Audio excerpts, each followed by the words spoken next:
Bonsoir à tous, on est un petit peu en retard ce soir, mais tout va bien. Donc merci de nous avoir rejoints pour ce deuxième jeudi de la Fondation et pour cette conférence sur les extrémophiles et les bactéries de l'extrême. Alors en ce moment, on parle beaucoup en période de changement climatique, justement des espèces un peu envahissantes, des espèces en mutation, que ce soit des microbes ou en ce moment on parle quand même beaucoup des virus. Et donc, quelles sont les propriétés de ces différentes espèces et que peut-on apprendre en fait de ces espèces-là? Comment des espèces de microbes peuvent-elles survivre dans des milieux extrêmes, à l'intérieur de volcans par exemple, dans des températures incroyables ou dans des pH très acides? Et donc, quelles sont les propriétés qui permettent à ces micro-organismes de survivre dans ces conditions extrêmes? Et surtout, que peut-on en apprendre? Est-ce que nous pouvons utiliser ces propriétés dans l'innovation, par exemple? Et donc, pour nous en parler, nous avons la chance aujourd'hui de recevoir le docteur Adrienne Kish, qui est maîtresse de conférence au Muséum d'histoire naturelle et qui est une spécialiste de microbiologie de la vie dans les milieux extrêmes. Voilà, et je vais la laisser commencer. Merci d'être avec nous. Voilà, alors bonsoir à tout le monde et merci d'abord à la Fondation Rodotin pour cette invitation superbe pour venir ici ce soir parler avec vous de la vie extrême. Alors, comme vous pouvez voir, je m'appelle Adrienne Kish, je suis enseignante-chercheur, maîtresse des conférences au Muséum national d'histoire naturelle à Paris. Alors, j'imagine que vous connaissez tous un peu plus le côté public du muséum, la grande galerie de l'évolution, la galerie de minéralogie, on a la nouvelle exposition maintenant, c'est tous les bijoux et tout ça, c'est incroyable. Mais il y a aussi des laboratoires de recherche. Et effectivement, bien caché derrière tous ces grands bâtiments, il y a des laboratoires de recherche de deux côtés du jardin des plantes. Et moi, j'ai le plaisir de travailler dans une de ces unités de recherche spécialisées sur les adaptations des micro-organismes. Et plus particulièrement, moi, je travaille sur les adaptations des micro-organismes dans les environnements les plus extrêmes de notre planète. Et aujourd'hui, je vais faire une introduction pour vous sur ça, la vie dans les milieux extrêmes. Mais pour les organismes vivants, qu'est-ce que ça veut dire d'être dans un milieu extrême? Voilà. Pour comprendre l'extrême, on commence plutôt par les environnements plus non extrêmes.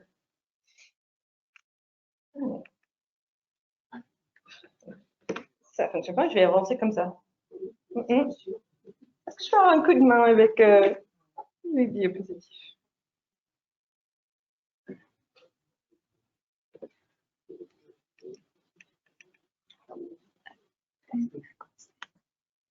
Ah, il y a toujours un problème technique. Voilà, on va faire comme ça.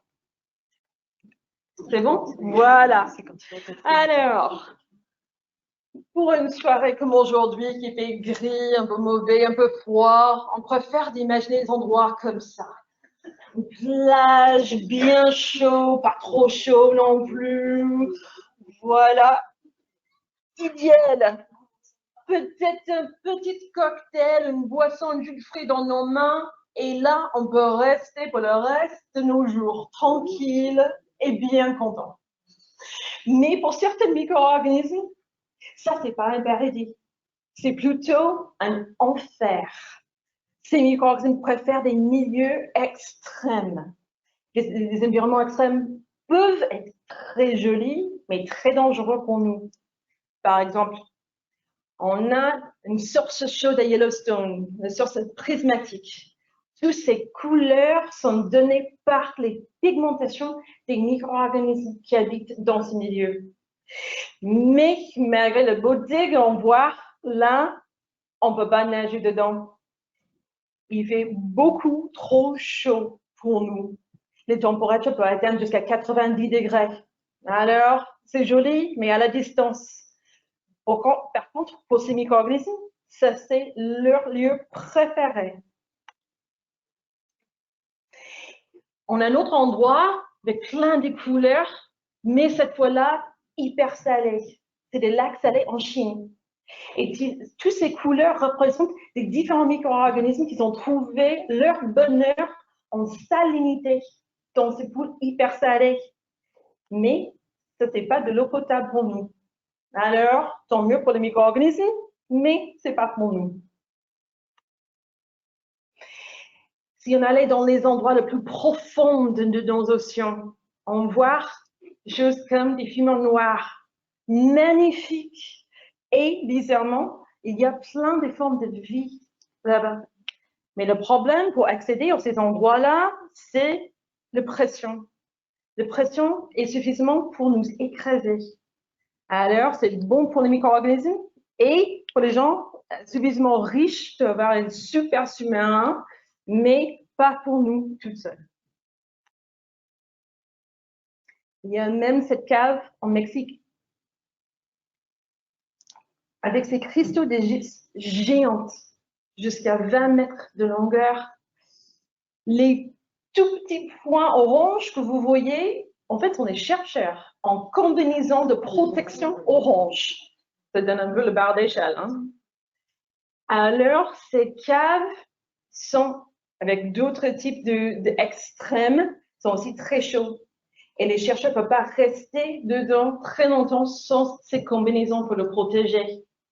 Ils sont en train de chercher la vie. Alors, il y a des indices qu'il y a encore des micro-organismes vivants au sein de ces cristaux qui peuvent rester dans ces cristaux de très, très, très longtemps.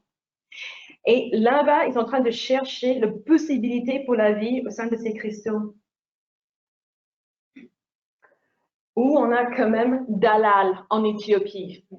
Ça, c'est une photo de l'expédition récente de l'équipe de purification Lopez Garcia de l'Université Paris-Saclay. Ils ont eu un photographe de l'expédition, Olivier Gréval, qui a pris des photos magnifiques qui étaient même autour du Jardin de Luxembourg en exposition. Ces endroits sont magnifiques, mais ces couleurs sont à cause de la présence des métaux de très haute température et de salinité, tout en même temps. C'est un des rares endroits de notre planète qu'on n'est pas capable de détecter la présence même des micro-organismes. C'est une rare zone potentiellement stérile. Alors, ça pose des questions. Pourquoi il y a des limitations de la vie? Quelles sont ces limitations? Et pourquoi il y a des endroits de notre planète que c'est impossible même pour un micro-organisme de survivre? Alors, pour comprendre toutes ces questions, il faut rentrer dans le spectacle de la vie extrême. Avant d'écrire notre spectacle, il faut comprendre les inspirations de notre scénario dans tous ces différents extrêmes. Les premières idées arrivaient très très tôt. Alors, nous, les êtres humains, on a commencé à utiliser le sel pour préserver des poissons ou même des peaux salées. Et les dates sont un peu différentes dans différents endroits du monde, mais c'est entre le 6e et 9e siècle qu'on a commencé à préserver la viande des poissons, etc., de cette manière. Mais il y avait de temps en temps des gens qui trouvaient des poissons périmés, malgré cette préservation, qui ont pris une couleur un peu rouge. Et c'est là qu'ils ont identifié qu'il y a des micro-organismes qui sont capables à survivre même dans les sels. Notre première piste arrivait en 1773 du Johannes qui a trouvé et fait l'identification de ces petits animaux, des micro-organismes qui appelés les oursons d'eau. Ça ressemble à un ours, mais à 8 pattes, et pas 4. Et voilà les bêtes. Ce sont des tout petits micro-organismes, mais c'est un animal avec tous les organes comme un animal, mais à toute petite échelle.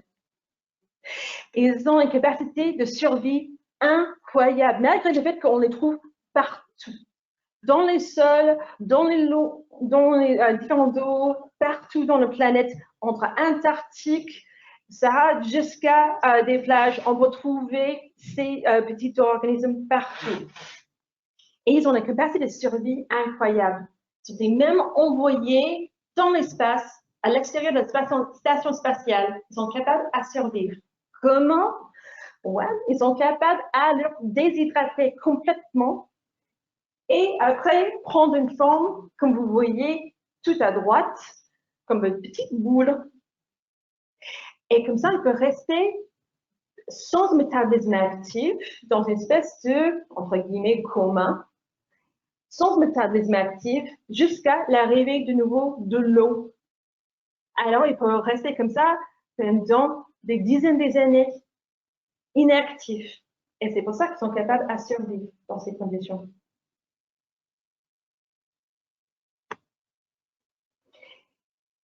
Au milieu des années 50, il y avait une autre découverte un peu bizarre dans une boîte de pâté qui était stérilisée avec les rayons X. C'était périmé. Ils s'en posaient des questions. Pourquoi? Comment c'est possible que c'est périmé? Et voilà, ça c'est l'histoire de l'identification de Deinococcus radiodurans, une bactérie qui est encore le champion de radiorésistance du monde. Et c'était trouvé dans une boîte de viande conservée, mais bien sûr, le pâté, c'est pas le milieu naturel. En fait, on a certains organismes comme ça qui sont pas dans le milieu naturel, mais ils sont capables à survivre quand même. Un peu plus tard, vers 10-15 ans plus tard, il y avait les découvertes d'identification des micro-organismes qui aiment bien les environnements très chauds dans la partie Yellowstone. On les appelle des thermophiles, et pour les organismes qui sont le plus résistants entre eux, sont les hyperthermophiles. En particulier, Thermus aquaticus. Je vais parler plus tard, il y a une utilité énorme qui a changé toute la recherche en biologie et maintenant au niveau de santé. Mais c'était juste après cette découverte, le mot extrémophile était utilisé pour la première fois. Et c'était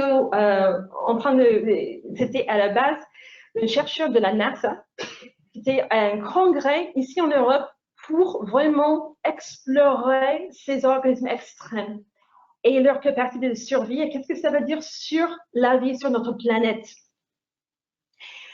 Alors maintenant qu'on connaît un peu les inspirations de notre scénario, on va plonger plus profondément dans les différents personnages. Alors, dans les extrémophiles, il y a différents types de personnages, il y a différentes formes des extrémophiles.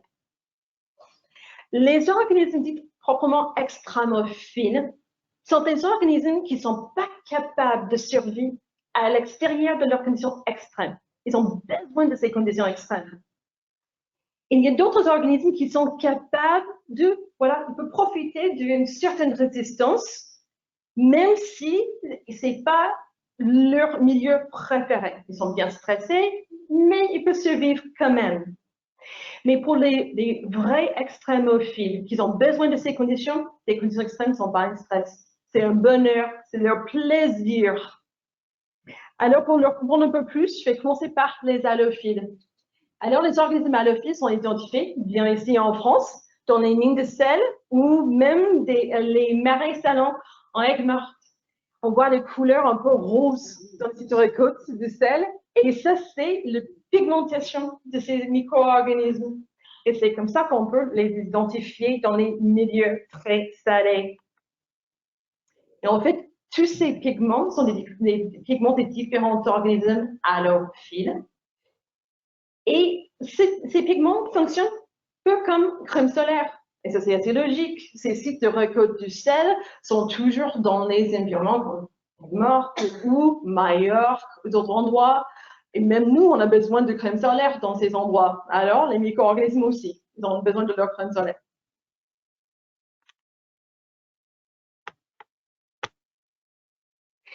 L'isolation des halophiles était bien à partir de ces fameux poissons salés, des peaux salées, et même les marais salants. Avec ces couleurs, on a le premier indice, il y a probablement quelque chose de vivant dedans. Il y avait même l'isolation des halophiles à partir des sauces du poisson. Alors, et les sauces de soja aussi. Alors, heureusement pour nous, ces organismes sont pas pathogènes, sont pas dangereux du tout pour la santé, ça pose aucun risque. Alors voilà, je vois le soulagement de tout le monde. Ça pose aucun risque de santé, c'est pas de problème du tout, et c'est naturel. Mais ces cellules peuvent prendre des formes un peu bizarres. On voit des différentes morphologies et les différentes tailles des micro-organismes, entre les tout petits jusqu'à les micro-algues qui sont beaucoup plus grandes que des bactéries que vous voyez ici, avec des couleurs différentes en fonction de leur pigmentation. On a des micro-algues comme Dueliella, que vous voyez à gauche, ou même des archées, je vais expliquer ça un peu plus tard, des autres formes des bactéries qu'on voit en microscopie électronique. Il n'y a pas de couleur, c'est juste en noir et blanc, mais qu'on voit en culture, on voit cette fameuse couleur rose qui affiche bien. Il y a même des cellules qui ne sont pas en forme, on est habitué, des formes plus en sphère ou en bâtonnet, mais en forme carrée. Tout en haut à gauche, c'était une image en microscopie, en fluorescence. Alors ces couleurs, ce n'est pas les vraies couleurs. Et on voit cette forme très carrée. Ça, c'est la morphologie naturelle de ces organismes. Ça s'appelle halo, pour le sel, quadratum. Un organisme qui est carré, qui aime bien le sel. Et si on voit les cellules en face, on voit cette forme carrée et le profil, c'est pratiquement deux-dimensionnel, les cellules. Et ça doit être de maximiser leur surface d'échange avec leur environnement.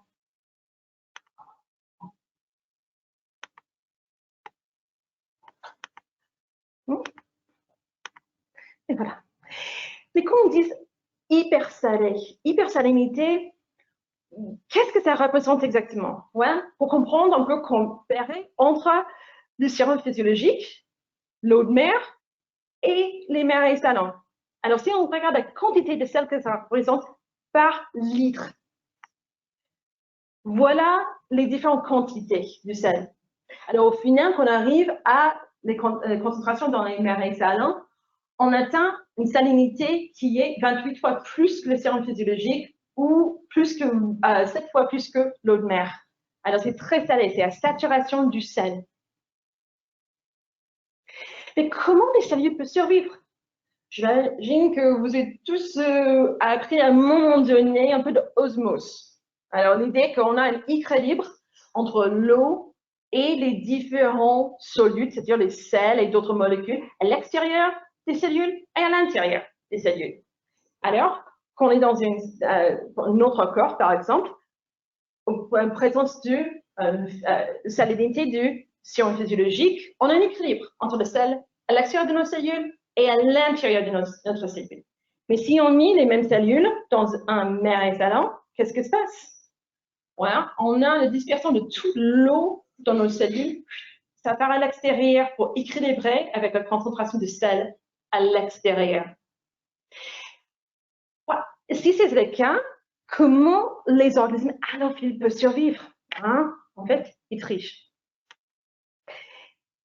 Ils ont un petit tour de magie et ils sont capables d'accumuler les différentes sels, les sels de chlorure de sodium, chlorure de magnésium, à l'intérieur de leurs cellules, à les mêmes concentrations à l'extérieur des cellules.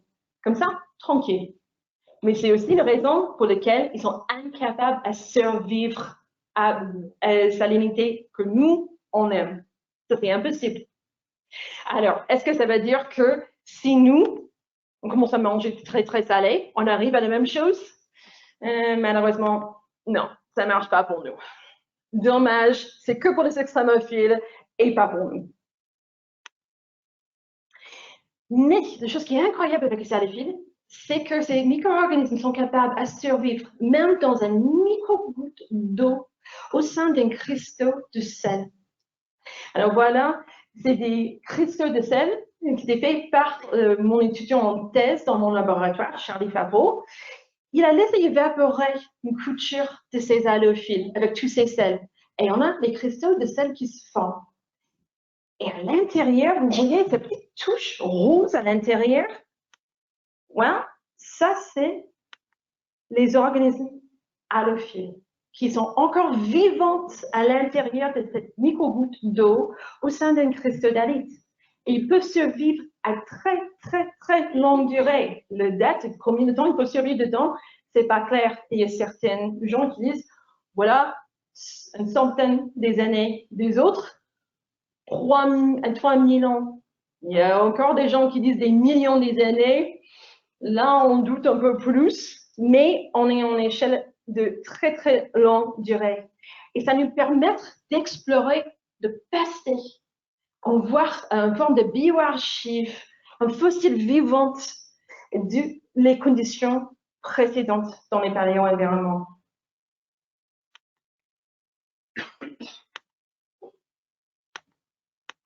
Voilà. Maintenant, si on regarde un autre extrême, haute pression. Alors, la vie sous pression, c'est pas exactement ce type de pression qu'on recherche, même si c'est l'heure d'apéro ici. C'est plutôt ce type de pression, à profondeur dans les océans. Et ça, c'est un fumeur blanc à profondeur dans les océans. Alors, haute pression, c'est un peu difficile quelquefois à comprendre. Alors, pour l'échelle, on utilise ces pressions atmosphériques. Alors, ça, c'est au niveau de la mer.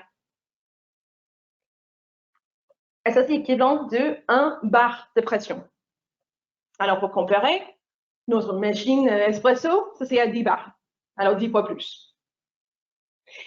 Quand on descend en profondeur dans les océans, la règle générale, c'est que pour chaque mètre de profondeur, on augmente 10 bars de pression. Alors, c'est-à-dire que le record de plongée en apnée, c'est vers 200 mètres. Alors, ça c'est équivalent, grosso modo, à vers 20 bars de pression. Un sous-marin, c'est vers 800 mètres ou 80 bars. Et si on regarde les baleines, un grand chalut, peut descendre jusqu'à 2500 mètres. Alors, si on fait des calculs, ça c'est équivalent de environ 250 bars. OK, qu'est-ce que ça veut dire pour les micro-organismes? Qu'est-ce que c'est le record? Alors, Ifremer, à Brest, ensemble avec des collaborateurs internationaux, ils ont identifié le grand champion du monde de haute pression, c'est Pyrococcus CH1, qui est trouvé à plus de 4000 mètres. Ça veut dire un équivalent de plus de 400 bars. Mais une fois isolé et retourné au laboratoire, ils ont dit, OK, bon, si bon, ce qu'il faut faire de pression, on va augmenter de pression. Et en fait, il y a certaines de ces micro-organismes qui peuvent survivre jusqu'à 1200 bars. Alors, 3 fois plus que leur zone dans laquelle ils ont été isolés. Et cette pression-là, c'est des pressions équivalentes de point le plus profond de notre planète, le plus profond de nos océans. C'est-à-dire qu'il n'y a pas de pression qui est impossible pour les micro-organismes sur notre planète. Impossible pour nous, mais pas pour les micro-organismes. Au moins dans les océans. C'est une autre histoire quand on parle des pressions des roches. Mais pour nous, si on veut protéger des pressions hydrostatiques, des pressions dans les océans, on doit porter une combinaison ou être dans un sous-marin. Et ça, c'est à cause des forces de pression sur notre corps. Mais en fait, pour les organismes barophiles qui ont besoin de haute pression, en fait, le stress pour eux, c'est l'inverse. Le stress, c'est quand la pression est relâchée. Alors ça, c'est un exemple d'un organisme, ça s'appelle Methanococcus genachiae, qui était isolé depuis des fumeurs blancs à profondeur dans les océans. Les images que vous voyez là, ces clichés de microscopie électronique. Et quand on suit une image en haut à droite jusqu'en bas à gauche et en bas à droite, on est en train de regarder ces micro-organismes en train de relâcher les pressions, pour arriver plus proche de pression atmosphérique. Et en fait, on voit les trous qui se forment dans les cellules et au final, les cellules explosent. Ces cellules sont faites pour adapter pour haute pression. Ils ne sont pas capables à survivre ou même de rester intacts à pression atmosphérique. Et normalement, quand on a du haute pression dans les océans, dans les sources hydrothermales, on a de l'eau chaude. Alors, on a un extrême de température en même temps. Alors, comment est-ce que les organismes gèrent le stress de température? Bon, dans la même zone, on peut avoir des températures très froides et très chaudes en même temps. Ça, c'est dans les montagnes rocheuses au Canada, en plein hiver. Alors, on voit toute la neige et en même temps, juste derrière, il y a une source chaude. Et on voit les températures très, très chaudes, malgré toute la glace et la neige autour. Et quand on regarde dedans, on voit toutes ces couleurs des cyanobactéries qui sont adaptées à ces conditions. Alors, malgré des extrêmes de température, soit froid, soit très chaud, il y a encore des organismes qui peuvent survivre. Alors, quand nous, on est confrontés avec les extrêmes de température, qu'est-ce qu'on fait? Alors, quand on fait très, très froid, on met plus des vêtements. Des couches et des couches et des couches des vêtements pour nous protéger. Et quand il fait trop chaud, comme les canicules, cet été, maintenant, on a pris des habitudes. On boit beaucoup de l'eau, on ralentit tous nos mouvements, on prend des siestes. Tout est ralenti pour gérer la température. Voilà, ces micro-organismes, ils ne sont pas pareils. Ils sont capables non seulement de survivre, mais ça, c'est leur condition préférée. Ils produisent des protéines, on dit des protéines de heat shock ou cold shock. Alors, c'est une choc thermique et ces protéines fonctionnent comme un échafaudage pour protéger la structure de toutes les autres molécules dans les cellules. Et comme ça, les autres molécules restent intactes malgré les températures. Les micro-organismes qui aiment bien le froid produisent également des antigènes. Ils ont des molécules antigènes. Alors, les organismes qui aiment bien le froid, on les appelle des sacrophiles. Ils aiment bien le froid. Ils ont besoin des températures très basses pour leur survie. Et le recordman, en fait, c'est Planococcus halocriophilis. Alors, halo, ça indique le sel. Alors, c'est dans un environnement salé, c'est l'eau de mer, et très, très froid. Et ça permet, malgré les températures très basses, il y a encore de l'eau liquide. Et pour les environnements très chauds, c'est encore une source chaude à profondeur. Un hyperthermophile, ils sont capables à survivre entre 113 et 122 degrés. Et la raison qu'ils peuvent dépasser 100 degrés, c'est à cause de haute pression. C'est la combinaison de haute pression et haute température qui sont capables à survivre. Alors, le raccord là, il y a un doute parce qu'il faut des équipements très, très spécialisés pour étudier la vie à haute température et haute pression en même temps. C'est très dangereux dans le laboratoire. Alors, les laboratoires font une fabrication sur mesure pour les équipements de recherche. Par exemple, les laboratoires au Japon et également à Efremer, à Brest, ils ont des équipements fabriqués spécifiquement pour leurs besoins. Alors, le record de 122 degrés, c'est un peu difficile à valider parce que les autres laboratoires, ils n'ont pas les équipements pour valider.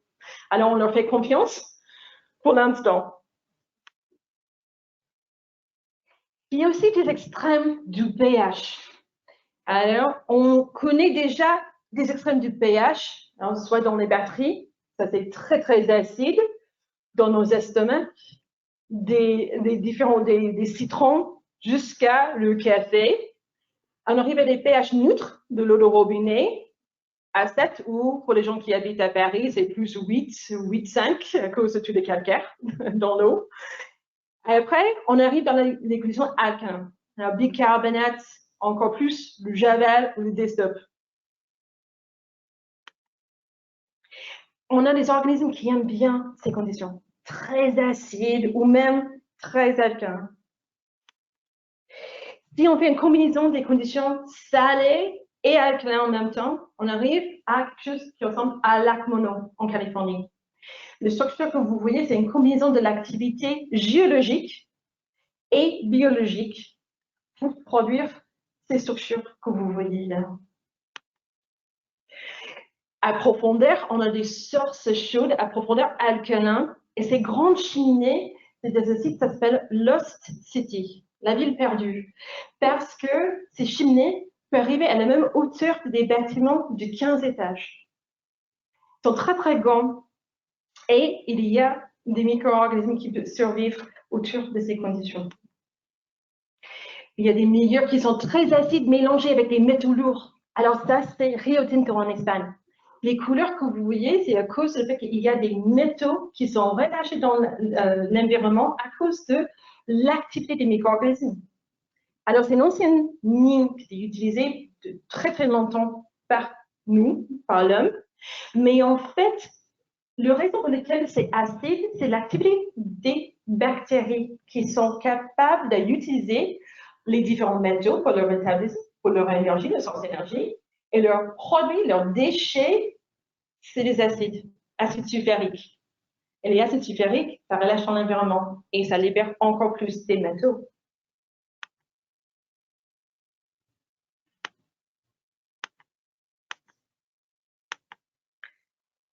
Alors, qu'on a la combinaison des métaux, de l'acide et de l'eau température, wow, ça c'est des environnements volcaniques, les solfatara. Alors, ça on peut trouver en Italie ou même à Parc Yellowstone. Mais il faut faire extrêmement attention des panneaux, des avertissements et des consignes parce que malheureusement, il y a quelques années, il y avait un monsieur qui n'a pas suivi des consignes. Et lorsque, voilà, son corps était sourd lorsqu'il est tombé dans un des sources chaudes acides. Alors, il y a une raison pour laquelle il y a ces panneaux là-bas, c'est à cause des conditions extrêmes qui sont parfaites pour le micro-organisme, mais pas pour nous. Alors, les extrêmes du pH, honnêtement, on peut arriver jusqu'à 0,06 de pH, très, très acide. Mais au niveau alcaline, le record pour l'instant, c'est pas jusqu'à 14, on est jusqu'à 12,5 au niveau de conditions plus alcalines. Alors, maintenant, on revient dans l'action. Qu'est-ce que c'est le rôle dans les environnements? Pourquoi on a des extrémophiles? Et est-ce qu'on voit des différences si un jour on n'a plus les extrémophiles du tout? Voilà. Le rôle dans l'environnement, c'est subtil, mais c'est important. Première chose, ils sont actifs dans quelque chose qu'on s'appelle les cycles biogéochimiques. Cool, ok. Ça, c'est toutes les sciences presque à la fois. Qu'est-ce que ça veut dire? Ça veut dire que dans les environnements qui est plus géologiques, ces micro-organismes sont capables à libérer des métaux et les rendre disponibles dans l'environnement pour le reste de nous qui ont besoin de ces éléments, mais on n'est pas capable à les libérer nous-mêmes. Alors, quand on regarde les sources chaudes de profondeur, ils sont capables à libérer des métaux lourds. Et c'est tous ces métaux provenant de l'intérieur de notre planète qui sont relâchés dans une activité plus volcanique, qui sont importants. Mais les métaux, on n'a pas l'impression qu'ils sont importants pour nous. Mais quand on regarde ce schéma-là, tous les éléments indiqués dans cette couleur orange sont essentiels pour tous les organismes vivants. Même si c'est en toute petite quantité, ils sont essentiels. Et tous les éléments marqués avec un petit étoile rouge sont essentiels pour les sites catalytiques de nos enzymes. Alors, on a besoin en toute petite dose, bien sûr, mais on a tous besoin.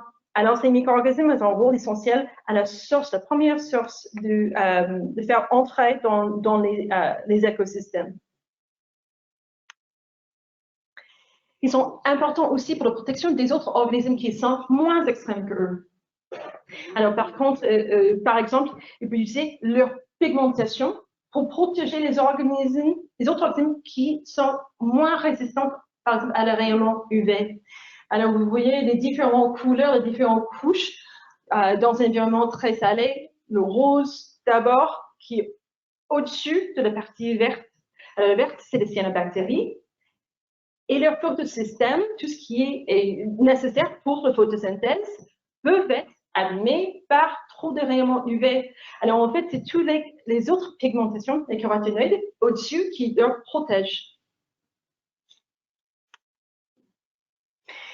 Et c'est aussi une source de nutriments. Alors, toutes ces pigmentations roses, ça donne une couleur au flamant rose. Sinon, ils sont gris. Et ces pigmentations provenant des micro-organismes et aussi des tout petites crevettes roses dans les marais. Alors, si le rose est vraiment dans une écologie loin de nous, pourquoi c'est intéressant pour nous? Pourquoi assister à ce spectacle? Est-ce qu'il y a, par exemple,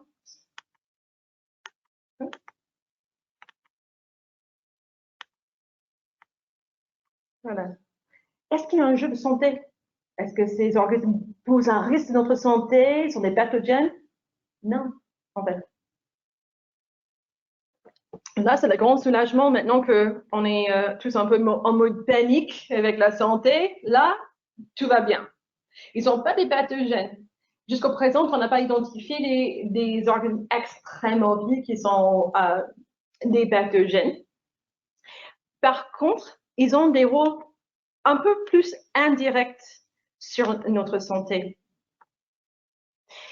Alors, je vais expliquer. Si on commence par... Cet ordi n'aime pas mes doigts. Voilà.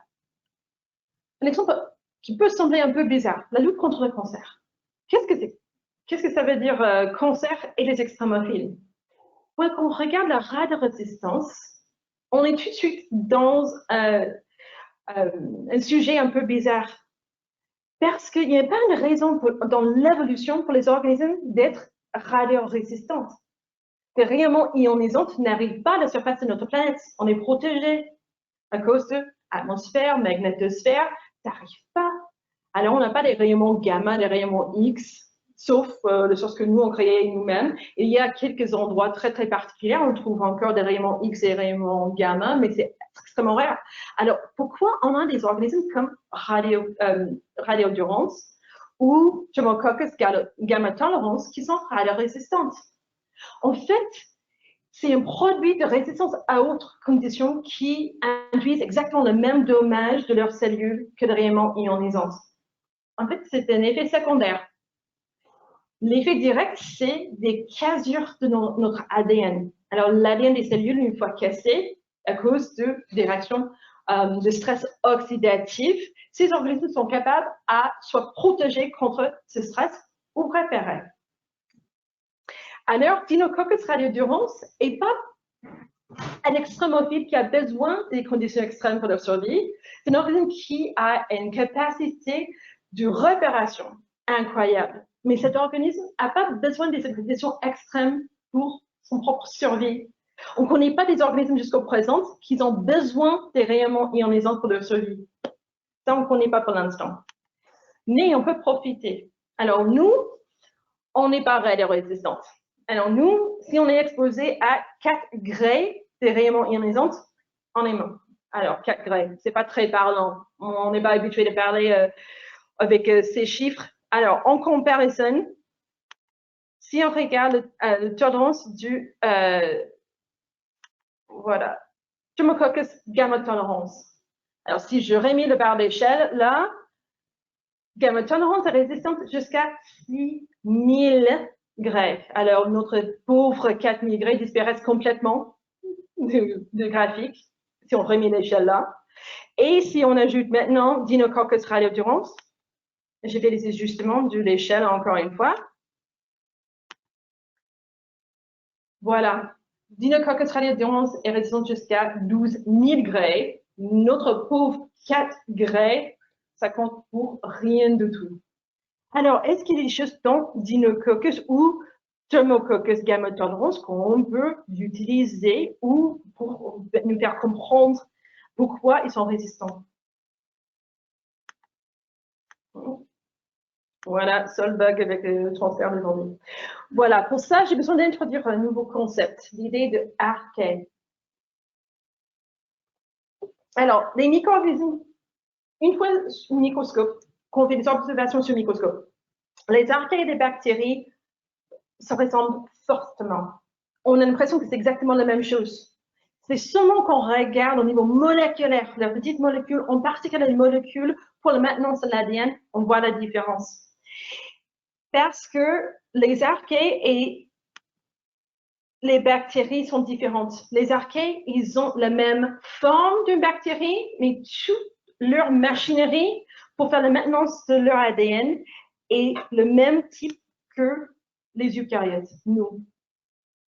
Alors ça, c'est intéressant, parce que maintenant, on a un micro-organisme qui a la même machinerie que nous, qui est maintenant résistante, et nous, on n'est pas.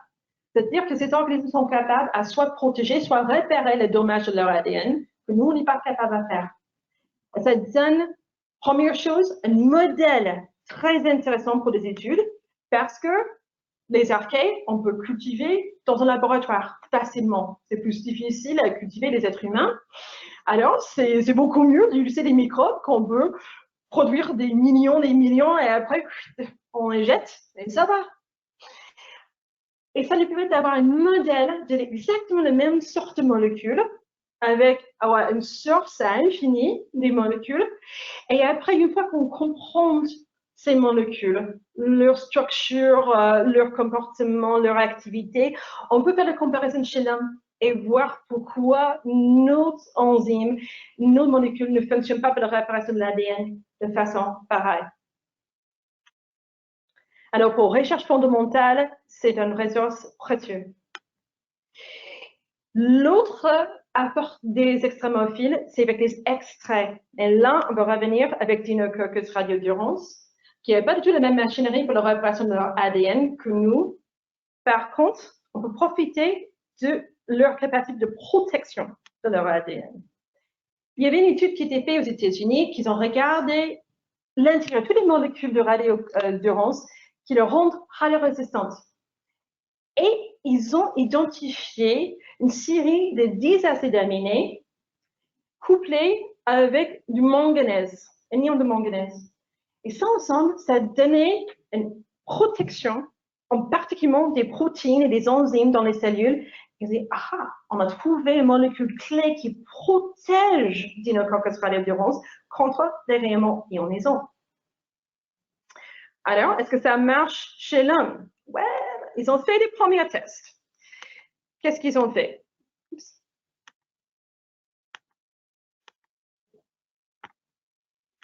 Si l'ordi me permet, faire mon nom. Voilà. Ils ont regardé ces extraits, ils ont regardé effectivement, en pressant ces extraits, ils peuvent augmenter la protection et la radiorésistance des molécules, toutes les briques d'une cellule.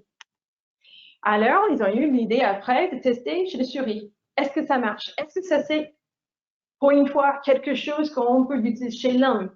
Alors, c'est que les premiers tests.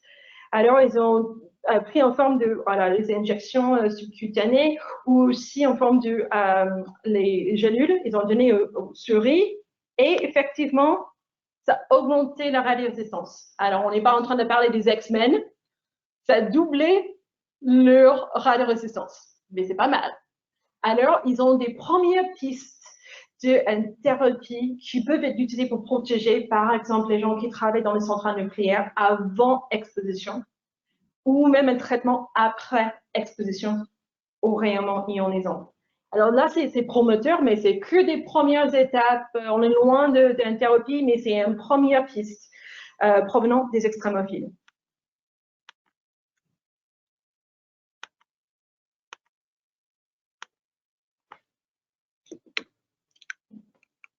Voilà. Maintenant, on revient sur quelque chose d'un peu différent, la révolution génétique. Alors maintenant, ça c'est partout. Biologie a fait toute une révolution grâce à le séquençage de l'ADN. Mais les technologies à la base de toute cette révolution, c'était un extrémophile. Thomas aquaticus. À partir de cet organisme, c'est une bactérie provenant des sources chaudes. Ils ont isolé des enzymes responsables pour la réplication de l'ADN. Une fois isolé, ça permettait des chercheurs à utiliser la réplication de l'ADN à un niveau industriel. Alors, maintenant, on a notre petite photocopieuse de l'ADN. On peut faire des copies de l'ADN de façon très, très efficace. Alors, c'était un tout petit point de départ, mais la révolution était incroyable après. Parce que juste après, 6 ans plus tard, ils ont fait le premier génome était séquencé. Effectivement, on allait directement sur des pathogènes. C'était logique. Et aussi un extrémophile. Mais Deinococcus genechiae, provenant des sources chaudes de profondeur, l'organisme qui n'est pas capable à remonter à pression atmosphérique. Voilà, des deux organismes, un des deux organismes qui était le premier à être séquencé à Z.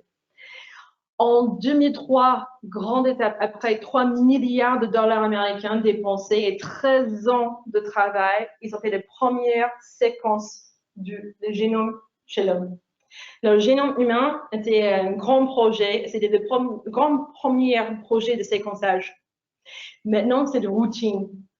On peut commander des kits, des boîtes de 23andMe pour faire la généalogie. On peut faire à la maison.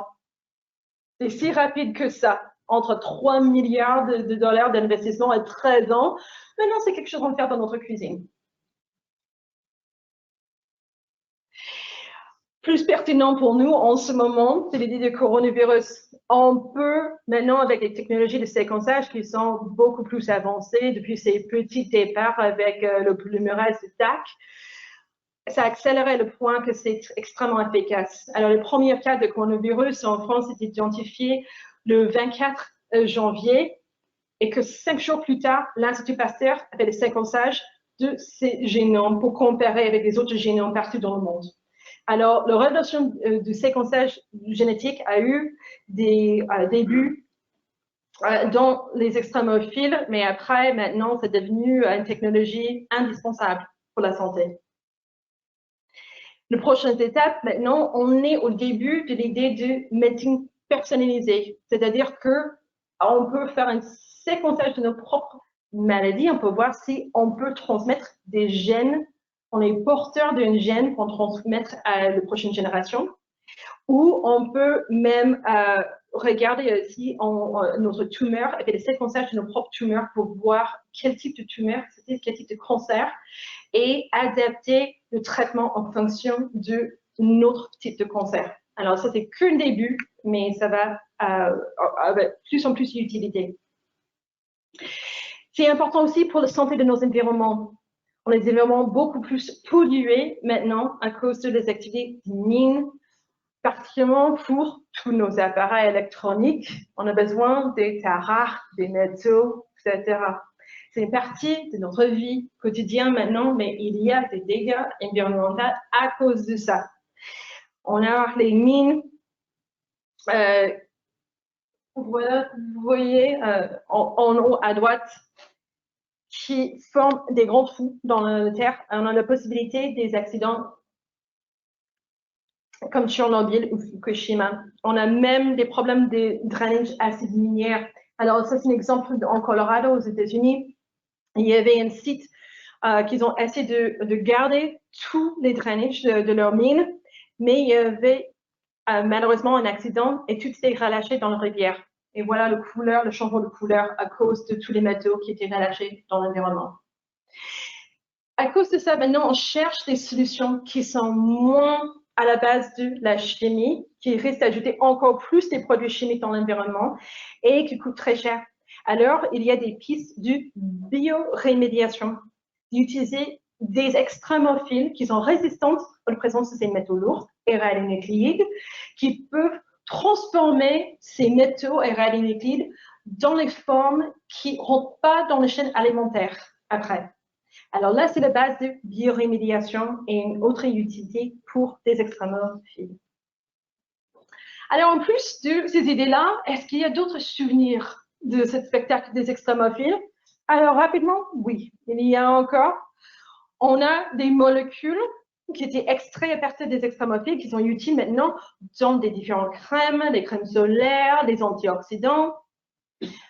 Même quand on fait notre lessive à basse température, à 30 degrés, voilà, c'était des enzymes provenant des sarcophiles, des organes qui aiment bien le foie, qui nous permettent de faire notre lessive à basse température, et aussi des antigènes.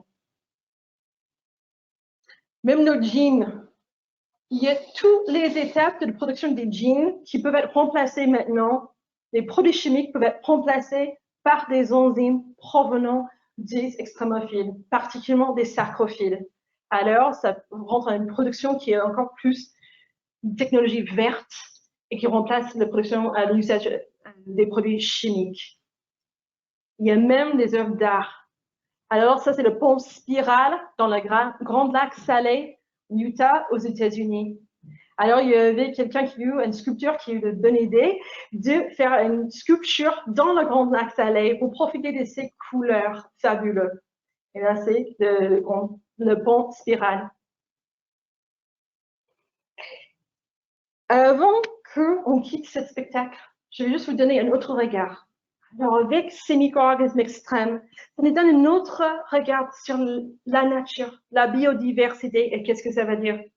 Si on revient sur ce site à Dalal, en Éthiopie, l'équipe avec Jody Balenia, qui était l'étudiant en thèse chez Purification Lopez Garcia, ils ont allé sur ce site-là. Ils ont trouvé pour la première fois un endroit qui est à la fois trop chaud, trop salé et trop acide. Un pH négatif, carrément.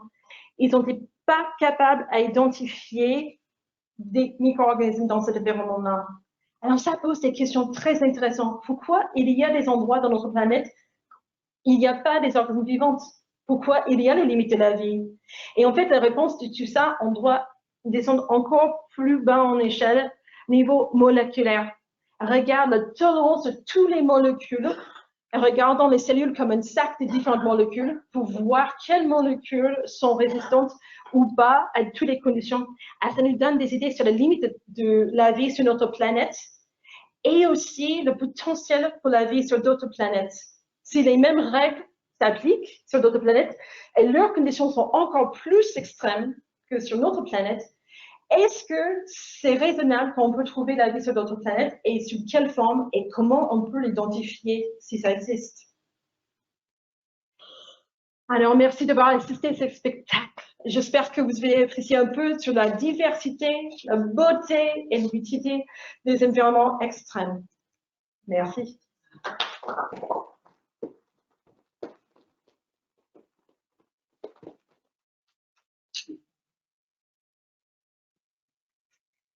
Est-ce que vous avez des questions?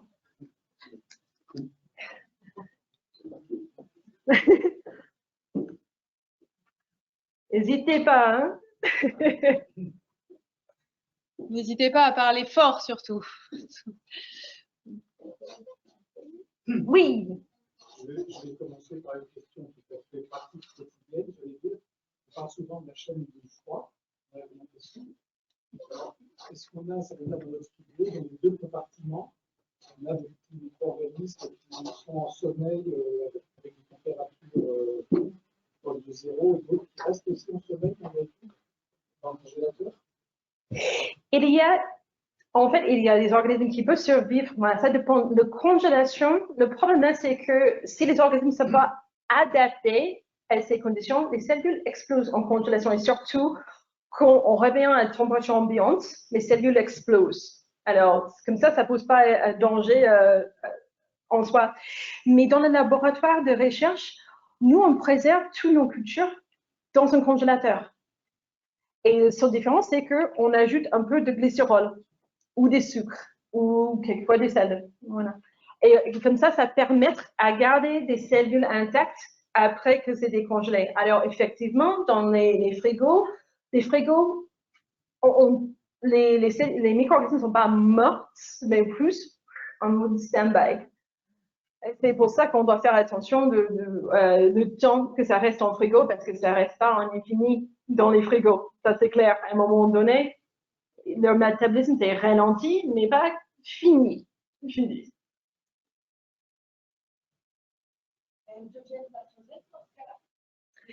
Les pathogénicités, c'est différent. Alors, il y a des organismes pathogènes. Et ça, on sait dans les chaînes alimentaires, le salmonella ou certaines formes de E. coli, ça peut devenir pathogène. Mais ça, c'est lié avec d'autres choses. En fait, la recherche sur comment les organismes deviennent pathogènes, bizarrement, c'est les agences spatiales qui regardent ça. Pourquoi? C'est parce que les astronautes sont enfermés dans le sein de, voilà, soit la station spatiale et bientôt la Lune et Mars, les stations sur la Lune et sur Mars, bientôt.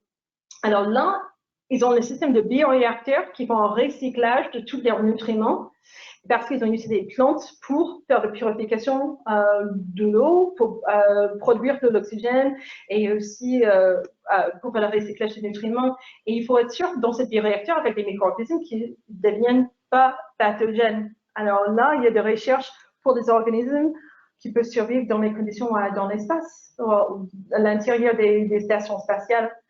Mais là, de pathogénicité, c'est différent que leur capacité de survivre dans un frigo. C'est deux choses à part. Oui. Vous nous avez parlé des tardigrades tout à l'heure. Oui. qui peuvent être complètement desséchés. Qu'est-ce qu'on peut appeler aujourd'hui vivant si ça n'a plus de mouvement, si c'est inerte? Ah, ça, c'est une super question. C'est pour ça que j'adore mon métier, parce que je suis confrontée avec des questions plutôt philosophiques comme ça tous les jours. Qu'est-ce que c'est vivant? Chaque fois qu'il y a des questions sur les virus, est-ce que les virus sont vivants? C'est la philosophie, là. Et ça, c'est honnêtement, dans les milieux des extrémophiles, on a souvent des interventions par des philosophes pour discuter exactement ça. Qu'est-ce que c'est la définition de vivant ou pas? Et en particulier dans un environnement qu'on ne peut pas détecter la vie, on hésite à dire que c'est stérile, qu'il n'y a pas des formes de vie, juste on n'est pas capable à leur détecter. Alors que les micro-organismes, c'est une forme comme les tardigrades, avec un métabolisme inactif ou très, très, très ralenti. Toutes nos méthodes normales de détection ne s'appliquent pas. Et quelquefois, avec les micro-organismes qui sont dans une toute petite quantité dans un environnement, on a du mal à détecter. Alors, c'est vrai qu'on a des méthodes plus en plus sensibles maintenant, mais ces zones-là nous intéressent fortement parce que ça fait un grand challenge sur tous nos concepts de qu'est-ce que ça veut dire d'être vivant. Et c'est le sujet de mon étudiant en thèse en ce moment, c'est la survie de ces organismes halophiles au sein des cristaux de sel. Comment c'est possible? Alors, voilà, j'espère qu'en 3 ans, c'est lui qui va être ici en train de présenter pour vous la réponse, parce que ça, c'est un grand challenge. Comment vraiment mesurer leur activité au sein d'un cristaux de sel? Ça, c'est un grand challenge. Alors, c'est pour ça que les métiers, les questions philosophiques sont bienvenues dans ce métier.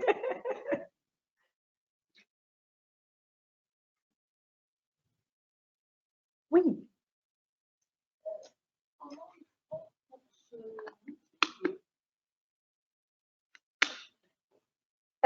Quel organisme? Honnêtement, ça, c'est à peu près la même chose que pour les non-extrémophiles, parce qu'une fois qu'ils ont tout ce qu'il faut pour survivre, de reproduire, c'est dans les mêmes conditions. Il y a, tout ce que j'ai présenté aujourd'hui, c'est des conditions dans lesquelles les organismes sont capables à faire la division cellulaire pour reproduire. Mais il y a des records de survie dans les conditions que les organismes, ils n'ont pas suffisamment de métabolisme ou activité pour faire la division cellulaire. Et ça, c'est autre chose. Aujourd'hui, je parle que des conditions où ils sont capables à vraiment faire la division cellulaire. Il y a des conditions qu'on dit de congélation. Il y a certains organismes qui peuvent survivre ou les tardigrades qui peuvent survivre à très, très longue durée dans des conditions déshydratées. Ça, c'est différent parce qu'ils sont pas en train de faire la division et reproduction. Ça, c'est différent. Oui. Vous parliez des bactéries qui étaient dans les micro-groupes dans les groupes de sel. Vous disiez que ça donnait des informations sur les paléo-environnements.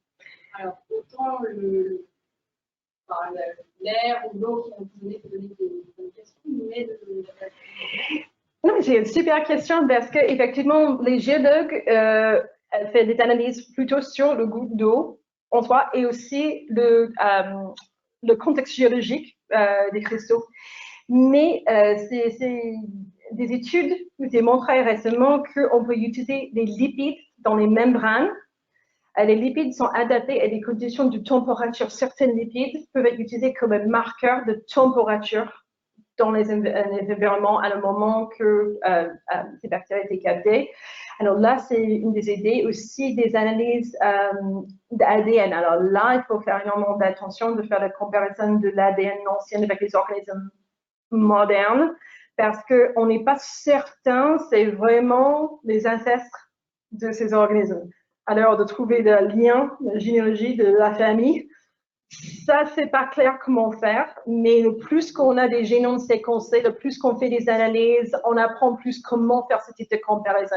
Alors là, on n'est pas capable de faire vraiment, pas encore, mais c'est plutôt des lipides et d'autres molécules qui donnent des astuces sur des paléo-environnements et des conditions. Aussi, dans les cristaux de sel, c'est intéressant parce qu'on voit un peu de toute la communauté. Alors, les archées halophiles sont capables de survivre Mais il y a les cellules mortes des organismes comme les microalgues qui ne sont pas capables de survivre, n'étaient ni dans la même inclusion, dans le même cristaux de sel en même temps. Alors, on voit qui était présente à le moment que le cristal a formé. Alors, ça donne des informations aussi.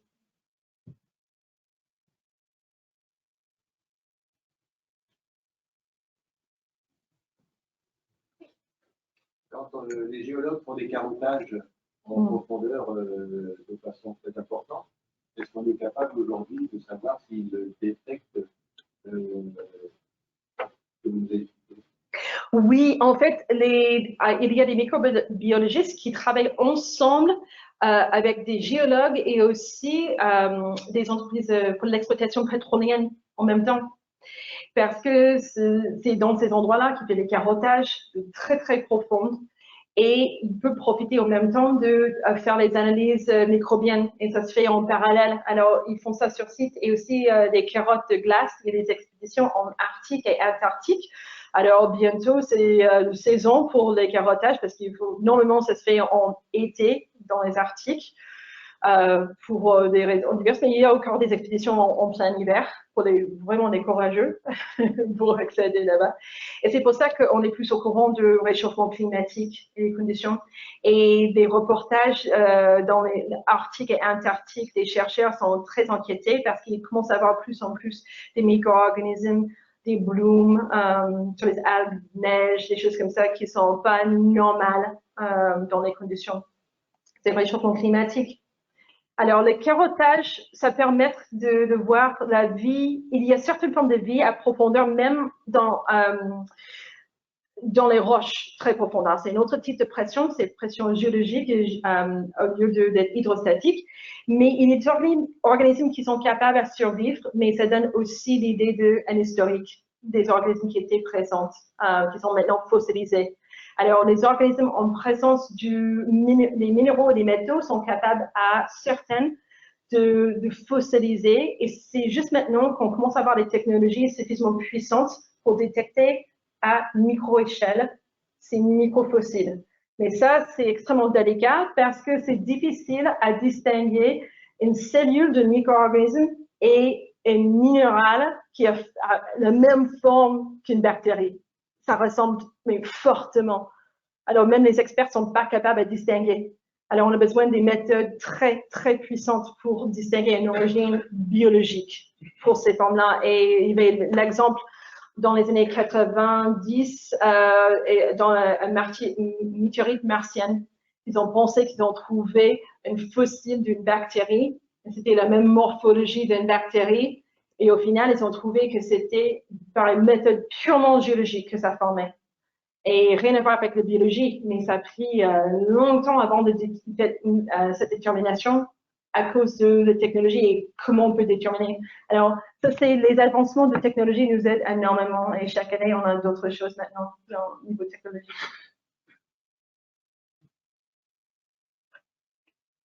Est-ce qu'il y a des organismes qui sont pas en technologie, mais qui peuvent quand même dans des ministères dans ce symbiose? Oui. En fait, il y a plein. Aujourd'hui, j'ai ciblé uniquement sur les extrémophiles, mais tout à fait, vous avez complètement raison. Des organismes qui sont extrêmement tolérants. C'est pas le milieu préféré, mais ils peuvent adapter, ils peuvent survivre dans ces conditions. Ce ne sont pas la préférence, ils peuvent survivre. Et d'autres qui fonctionnent en symbiose. Alors là, c'est le cas. Alors, il y a des organismes qui utilisent une forme de protection contre les environnements extrêmes. C'est le cas de pas mal des bactéries dans notre estomac. C'est un milieu acide, mais ces micro-organismes se protègent avec un biofilm ou des muqueuses, des choses comme ça, pour le protéger de l'acide dans nos estomacs. Alors, ils ne sont pas en pleine exposition d'un milieu acide. Alors, c'est différent qu'un xylophile qui aime bien cette milieu acide. Ah non, dans nos estomacs, ce n'est pas le cas. C'est une protection. Alors, il y a des organismes extrémophiles qui peuvent protéger des autres organismes non extrémophiles et aussi des organismes extrêmement tolérants qui peuvent survivre. L'avantage d'avoir cette capacité pour les organismes qui n'ont pas besoin de des conditions extrêmes, il y a moins de compétition.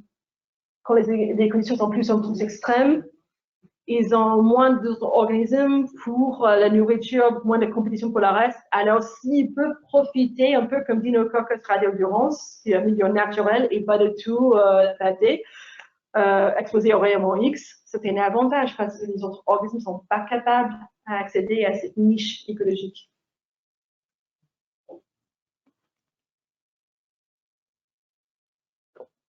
Oui. Pour revenir sur les tardigrades, est-ce que quand ils sont complètement desséchés, est-ce qu'ils survivent? Vous pouvez les ranimer, mais est-ce qu'il y a des conditions de temps pour que ça puisse être desséché sans destruction et pouvoir être animé? Est-ce qu'il y a des conditions pour pouvoir passer de l'un à l'autre? Ça, c'est quelque chose qu'il y a une autre équipe au musée en ce moment qui est en train d'explorer exactement ces questions. Mais jusqu'à présent, il y a des exemples des tardigrades qui étaient desséchés pendant 20 ans ou plus, qu'une fois réunis dans une goutte d'eau, reprendre leur forme normale et leur métabolisme normal. Alors, une fois qu'ils sont dans cette forme-là, ça s'appelle TUN, T-U-N, ça c'est la forme sèche. Ils produisent à l'intérieur des cellules des molécules, des protectants qui le protègent contre ces conditions d'être complètement sans métabolisme et quelquefois c'est extrêmement froid ou dans les vides, dans l'espace, exposés. Ils ont des molécules de protection, de protéger leur ADN, leurs enzymes, etc. Alors, c'est pour ça qu'une fois réanimés, ils sont capables à soit réparer les dommages ou remplacer les molécules qui sont endommagées, qui ne sont pas capables à réparer. Alors, là, les limites pour les tardigrades ne sont pas encore complètement comprises.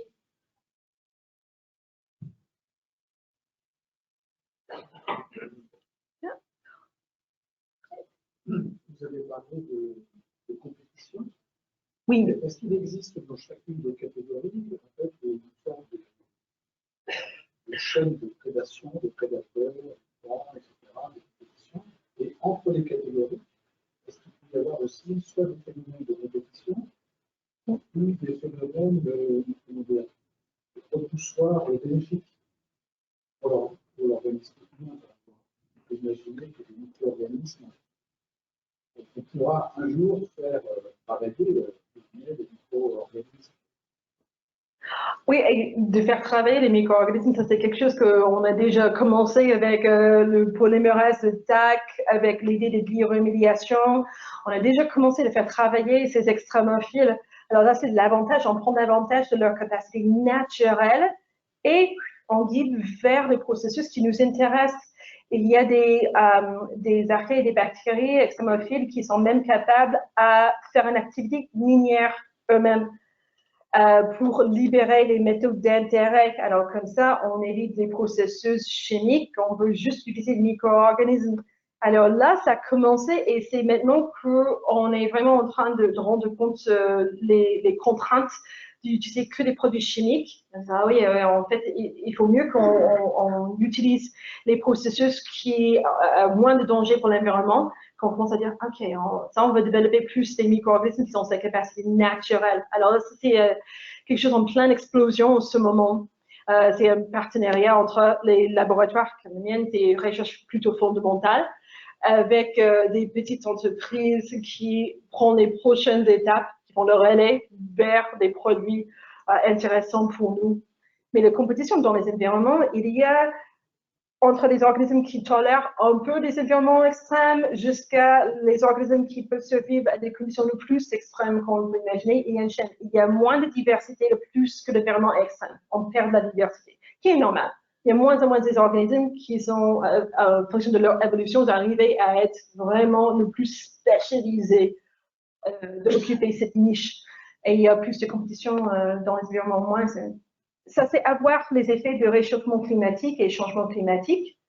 Il y a encore des problèmes maintenant avec l'eau qui devient plus en plus salée. On a plus ces environnements salés.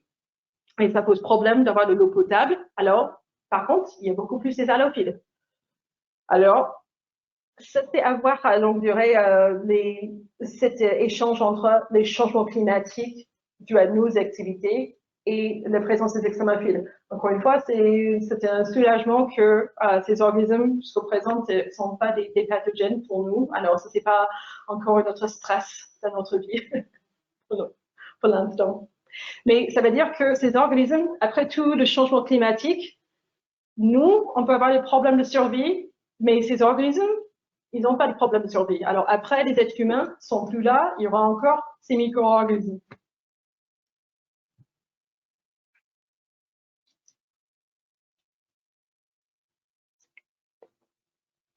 Voilà, s'il n'y a pas d'autres questions, merci beaucoup à toutes et à tous d'avoir venu ici ce soir.